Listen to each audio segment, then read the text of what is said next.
Okay, so in this problem, it asks us to find the tension in each cable, but right now I just drew the diagram for part A, so we're only focused on part A. And it also says find the magnitude and direction of the force exerted on the strut by the pivot. What that represents is right here, it's like a crane. Here's the pivot. It pivots the crane. So this is what holds that crane. We call that the strut. So I went ahead and drew everything. So the force of the strut on the pivot is in this direction, but I broke it up into its components. The force in the horizontal and the force in the vertical of the strut on the pivot. So I drew all my horizontal forces in blue, and then my verticals in red, and then I labeled, okay, so if the pivot is a distance of L from here to here, then this has to be L sine of 30 because they give us this angle. They tell us that it's 30. This has to be L half cosine 30 because it's only half of that distance. And then this one's going to be the full distance, L cosine 30. So now recognize that the sum of all the forces in the Y direction, in the vertical, is the force of the strut onto the pivot. That's a positive force because it's upwards, minus the weight of this pivot itself, minus the weight of the box. But they also give us the information and tell us that the weight of the box and the weight of the pivot are equal. So these are the same W's. It's not W of the box and W of the pivot. They're equal, so we're just going to label them one variable, W. So we know that we are in equilibrium, so this has to be 0. So we have minus 2W because these are the same. Subtract this from both sides. We get the force in the vertical of the strut onto the pivot is 2W. So the reason why we found this is because we want to find the magnitude of the larger force. So we remember Pythagorean theorem, the force is equal to, or the magnitude is equal to the square root of its parts squared and the sum of those. So now we need to find the horizontal force. We found the vertical, but we can use this relationship with T because the sum of all the forces in the X direction is equal to 0, which is equal to this, the force in the horizontal direction, minus the negative direction, minus the force of the tension. So this tells us that tension has to equal this. We also need our tension value and we need this. Therefore, we have to find both of these values. Okay, so to find these values, we need to use torque. So the sum of all the torque is 0 because we're in equilibrium, of course. And the forces acting on the pivot to create torque are this tension right here, this weight, and of course this weight. So we have to calculate that. So this is the line of force or the line of action, and the distance from the origin, we're going to let this be the origin, to the line of action, the perpendicular distance, or the level arm, is L sine 30. So our positive torque is T times L sine 30. Now, our negative torques are going to come from this, the W and this W, because they're going to force the pivot to go downwards in the clockwise direction, which is the negative. This tension obviously pushes it that way, pulls it back from this into the counterclockwise, the positive direction. So now we're going to have TL sine 30 minus, okay, so this is the line of action. And then this is the perpendicular distance from the origin to the line of action, which is, so W times L over 2 cosine 30. Now we have one more. So positive minus, now minus this one. So it's W. Now this distance perpendicular to the origin is L cosine 30. So it's just L cosine 30. I'm gonna go ahead and make this a little nicer. Okay, I ran out of room a little bit, so it's all of this, and this is minus L times W cosine 30. And notice we can divide both sides by L, so we get this. Okay, so I canceled out a L from all of these. Now we need to solve for T. That's what we want in terms of W. So we have just two variables. Now we can set an equation. So subtract this from both sides and we get, okay, so adding both of these to both sides, we get this. Now plugging in cosine 30, sine 30. Okay, so we have T, sine of 30 is 1/2. So I'm just gonna write T over 2. Okay, cosine of 30, that's W over 2 times square root of 3 over 2 plus W times square root of 3 over 2. So now, multiply both sides by 2, we get T is equal to W square root of 3 over 2. One of these canceled out. Now this one's going to cancel out. Plus W square root of 3. So now, I'm going to simplify this. Okay, so after simplifying this, just adding these, we get this, of course. And putting 3, square root of 3 over 2 in the calculator, you should get 2.6 W. T is equal to 2.6 W. That also tells us that our force on the horizontal is 2.6 W because we found those to be equal. So now that we have these two parts and our tension, we just need to find the magnitude of our larger force. So now that we have the force in the H and the force in the V vertical direction, so our basic force along the pivot is, the magnitude of that is going to be the square root of its parts squared, and add those together.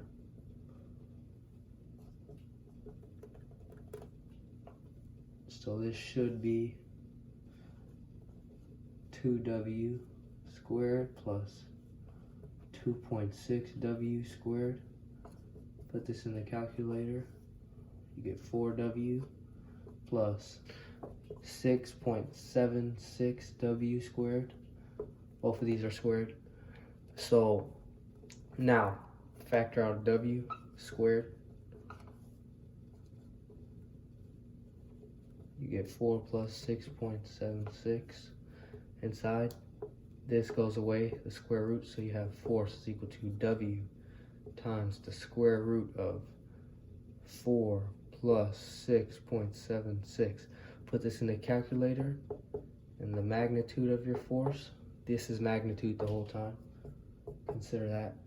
Your magnitude is 3.28 times W. That is the magnitude of your force. Last thing we need to do is find direction. So tangent of theta is equal to vertical, your sine over your cosine. So your vertical over your horizontal, that's 2W over 2.6 W. W's cancel, so you have theta is equal to tangent inverse of 2 over 2.6.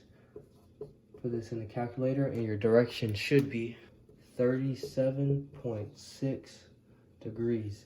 That's how you do this problem. Let's go to part B. Okay, so in this part, similarly, they tell us find the tension of the cable and the magnitude of the force of the strut holding the pivot. So let's say you have a crane. This is the moving part of the crane that moves your object that you want to place somewhere. And then, of course, the tension along the guy wire that's holding the box. Okay, so next, we need to calculate that. We're going to do that the same way, but the only difference is in this problem, the tension goes at an angle of 30 degrees below the horizontal if you consider this the Y line. So 30 degrees downwards, it tells us that. You can see it in the picture. It really tells us this angle right here is 30, but you can also use geometry to figure out that this is 30 as well. So now what we're gonna do is consider the forces in the X direction. I'll go ahead and do that in blue like I did on the diagram. So the sum of the forces in the X direction is 0, of course, because we are at equilibrium. The only blue forces you see, okay, this tension force is at an angle, right? We broke it up into its parts, to the blue and to the red vector. That's 30 degrees, so that's going to be T cosine 30 in the negative direction. And then we have the force of this pivot holding up, the force of the strut holding up the pivot. So the thing that's holding the crane up applies a force along the crane, but I broke that one up as well into its parts. So here's its part in the X direction. So 0 is equal to the force in the horizontal direction. That's what that H is for. Force sub H in the horizontal, holding up the crane, minus the tension force, T cosine 30. So actually subtract or add both sides with this. You get the horizontal force holding the pivot up is equal to T times cosine of 30. So this, we're going to want to keep this right here. So now consider the sum of the forces in the vertical direction, in the Y direction. So that's going to be 0. And all of those forces are the vertical force holding up the pivot, holding up the crane. So the vertical force minus the crane weight force. And they told us that the weight of the crane and this box are the same. So I'm going to use that same variable. So minus 2W. Because it would be just minus W minus another W. But add those up, you get minus 2W. Now, there's another force right here. The tension force bringing it down. So that's going to be T sine of 30. And minus, because it's in the downwards direction. So that means the force in the vertical direction is equal to 2W minus T sine of 30. I just brought these over to the left side. Okay, so I wrote them up here, what we just solved. Now we're going to use torque. So what you'll see in these problems, and equilibrium problems, before I describe this, we're always using the sum of the forces in the X equals 0, the sum of the forces in the Y equals 0, and the sum of the torque equals 0. This means no translational motion. This means no rotational, so it's not spinning. So we're in static equilibrium. That's why I always use those in all these problems. So now, we're going to use this. Well, all of the torque we have to consider. We have, okay, these torques don't count because they're at the origin. If you apply force at the origin, it's not going to change any motion. Okay, so now consider the torque of this vector right here in the horizontal direction, the T cosine 30. It's pushing, or in fact, this string is pulling the crane up against this wall so it doesn't just collapse and fall. There's force being pulled in that direction, the left direction. So we have to consider the torque, that if there was nothing else, it would just pull it to the top. So torque, that is going to be positive because it would be spinning in the counterclockwise direction. So that's going to be the torque times the level arm, which is the distance from the application, the line of application of the force. So this is the line, and this distance is going to be L sine of 45. So that's going to be L sine of 45 times T cosine 30. So I'm just going to write T cosine 30 first.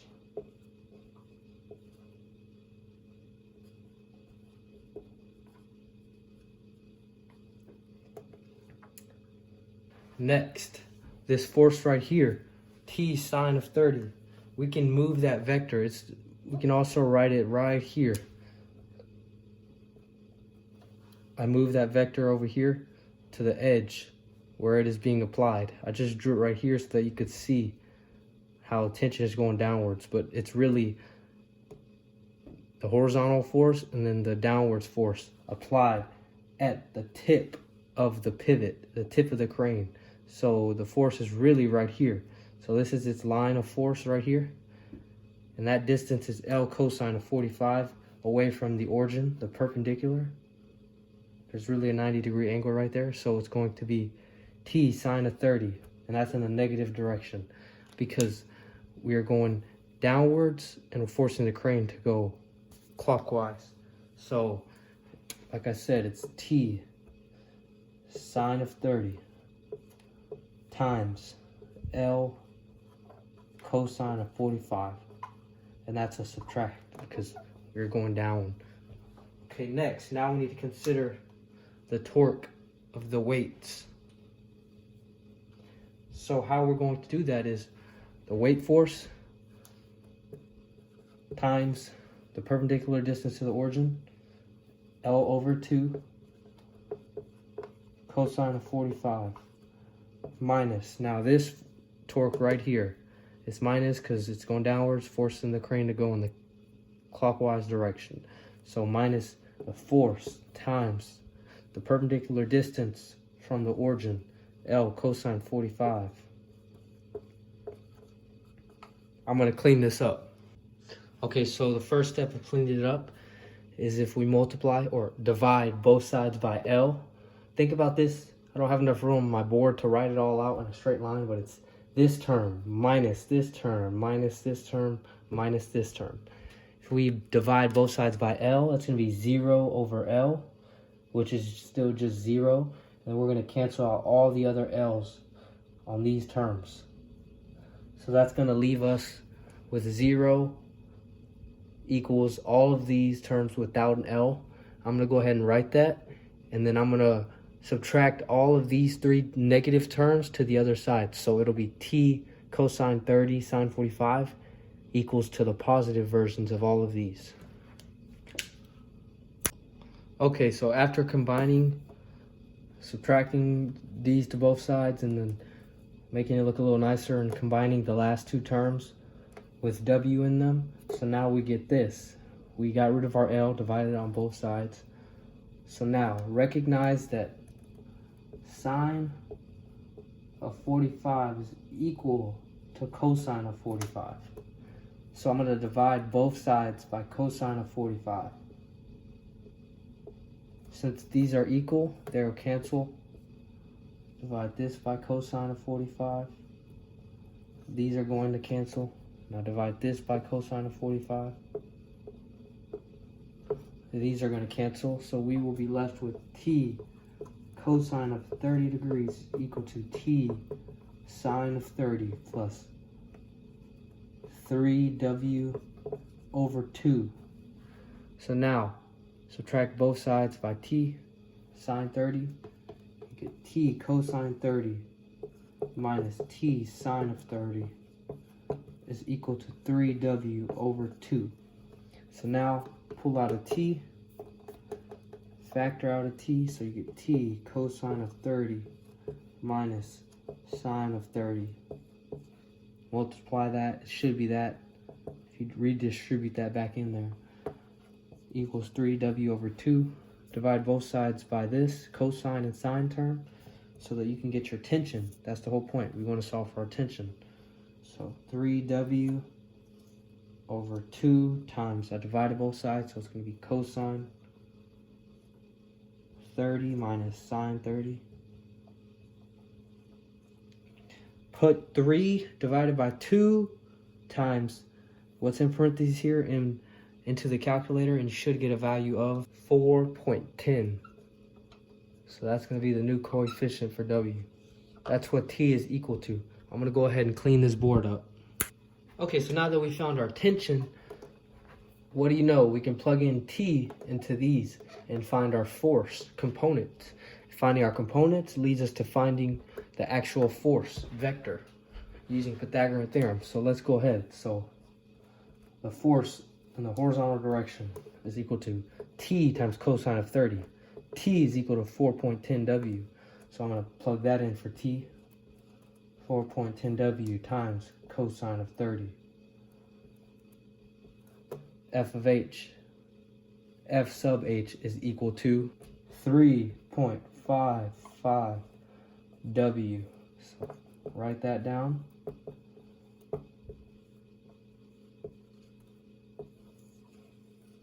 So now we need to find F sub V, vertical. So it's 2W plus T sine 30.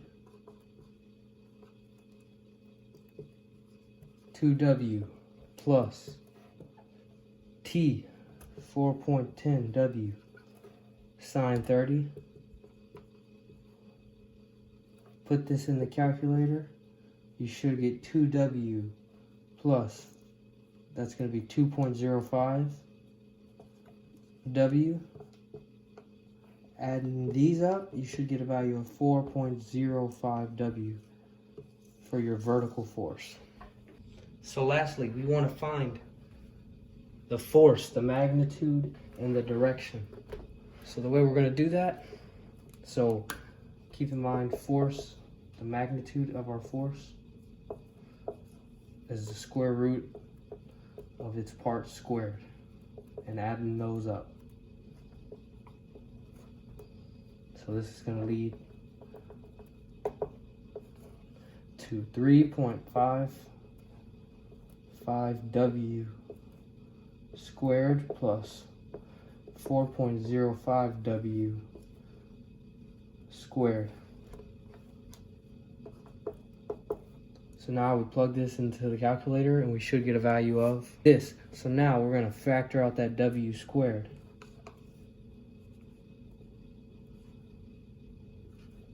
And what's inside, and I'll go ahead and write it so I don't confuse y'all. We just have that, we pull the W squared out. So now,